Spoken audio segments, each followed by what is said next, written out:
Good afternoon, everybody. Today I'm going to be explaining one of my favorite hobbies to you, Gundam plastic model kits, also known as Gunpla. Now, Gundam is a very large franchise spanning over 50 Gundam TV shows in the past 45 years. Now, to show you how popular it is, I was reading manga in my room, and one of the characters decided to visit the 1-to-1 scale Gundam Unicorn in Odaiba, Japan.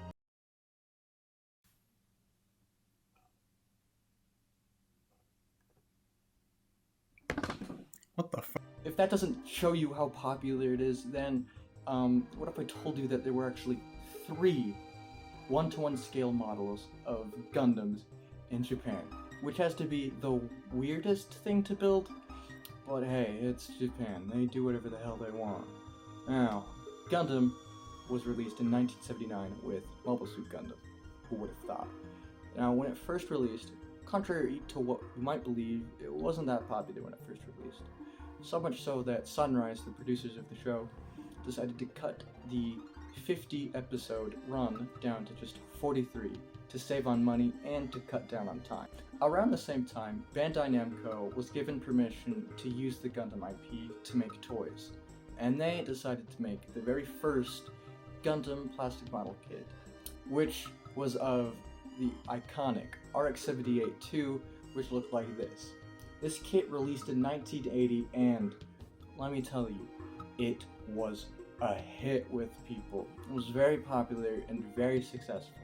I imagined it gained them a lot of money because now we have over 1 million model kits of Gundams and, like I said before, 50 different Gundam television shows.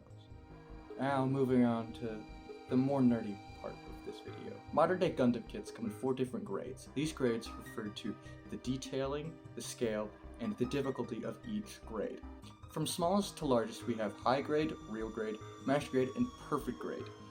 Now, each kit comes in a grid-like structure made out of plastic, just like this, called a runner. Now, all you realistically need to build a Gundam kit is a pair of nippers, also known as flush cuts, and you cut a piece off the grid, or runner, like this.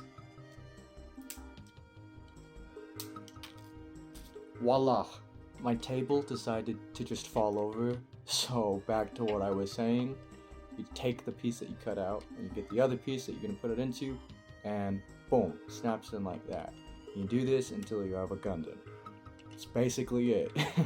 Now moving on to high grades. High grades, like the kit I have here, are 1/144th scale models that released in 1990. Now, 1/144th scale refers to 1/144th of what a canonical Gundam would be, which is usually 18 meters or 59 feet, but the actual kit itself comes up to about 12.5 centimeters or 5 inches. Now, what I like about high grades is that they're relatively inexpensive, which is good because sometimes kits can get really expensive to the point where it's not fun anymore. These are also very easy builds. They're not super complex, and they look this good too, which means it's a really good start for beginners, or if you're just starting out in model kit building, start out with a high grade because they look pretty decent and they're pretty easy and they're also fast to build. That's another thing. I think I only took about a couple hours to build this guy. I know a couple hours seems like a lot, but in terms of Gundam building, that's pretty good. Moving on to the cons of high grades. High grades use a lot of color correcting stickers. Let me take off his head real quick. If you can see, this piece right here, it's all white and this blue part is a sticker. It doesn't look the best because you have to wrap the entire sticker around it, which is frustrating when the head is this tiny. Stickers are not fun to put on model kits in general, but having to put so many on a kit this tiny is hell on earth. Okay, I'm gonna be talking about the real grade and the master grade lines at the same time because I feel that they are very similar in their design philosophies, so let's get into it. Real grades were released in 2010, making them the most recent in the Gunpla line. They are also 1/144th scale, just like the high grades, except for they have a lot more detail. Both the real grade line and the master grade line contain an internal skeleton.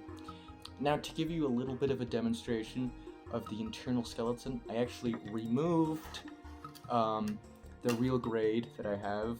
I removed his arm to show you the internal skeleton. Now, it looks like this.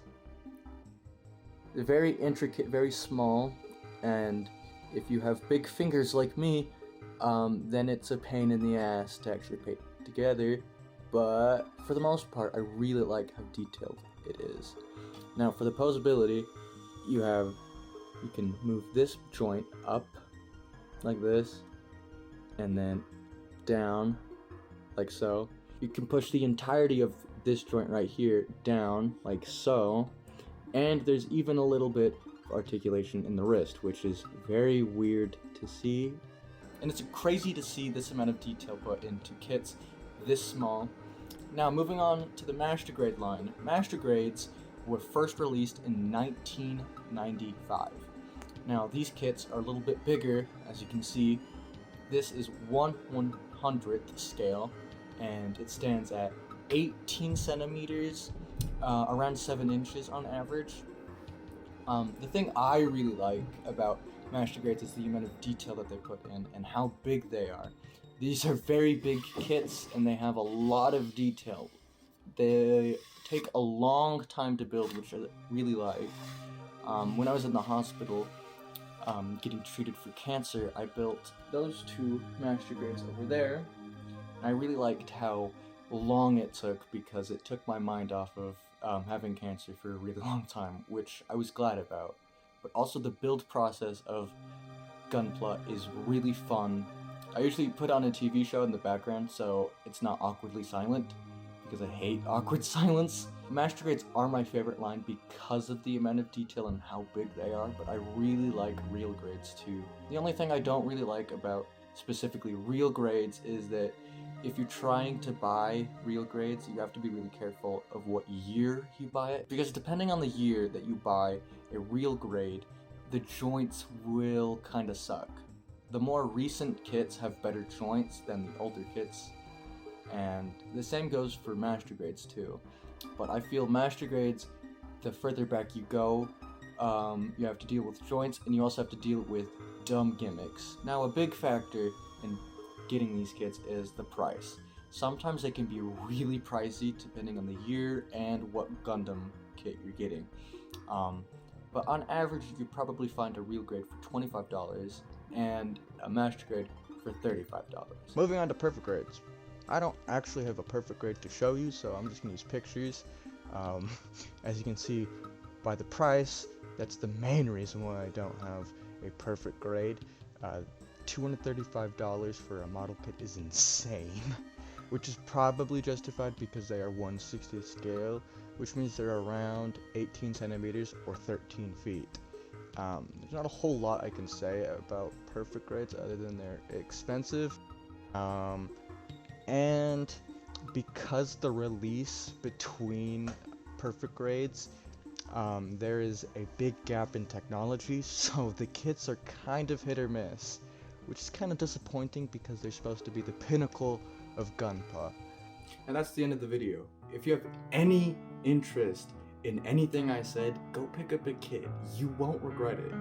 It's one of my favorite hobbies because it's so relaxing and it's just fun to build something so cool and intricate like Gunpla.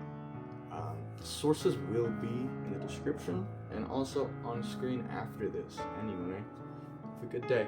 See ya!